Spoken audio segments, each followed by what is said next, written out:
மலரக்கா அக்கா வண்டி பார்த்தீங்களா? வண்டி வேகமாக போகுது. இப்போ ஓரம் ஓரம் ஓரம் ஓரம் ஓரம் ஓரம் ஓரம் ஒரே டிராஃபிக் தான் ஐயா. வண்டியில் வேகமாக போனாலும் ஒரு சின்ன டிப்ஸ் சொல்கிறேன்.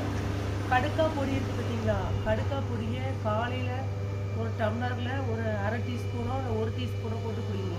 கடுக்கா பொடி பொடியை வந்து குடிக்கிறது உடம்புக்கு நல்ல சைனிங் இருக்கும், முகம் நல்ல கலையாக இருக்கும், உடலுக்கு நல்ல மோஷன் நல்லா போகும்.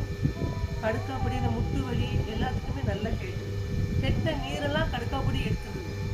கடுக்கா பொடி சாப்பிடுங்க ஃப்ரெண்ட்ஸ், நல்ல குணமாகுது. அப்படி செஞ்சு பார்த்துட்டு நிறைய பேர் என்கிட்ட சொல்லியிருக்காங்க நல்லா இருக்குது. கடுக்கா பொடிதுன்னா ஒரு கடுக்காட்டுன்னா கிடுக்கா வாழ்வோன்னு ஒரு பழமொழி இருக்கா. கிடுன்னு நல்ல ஒரு ஹெல்த்தியாக இருப்போமா. அதனால கடுக்கா பொடி சாப்பிடுங்க ஃப்ரெண்ட்ஸ். வெந்நீரில் போட்டு குடிங்க, ஒரு தேன் கலந்து குடிக்கலாம். கடுக்கா பொடி அவ்வளோ பெஸ்ட்டு. சாப்பிடுங்க.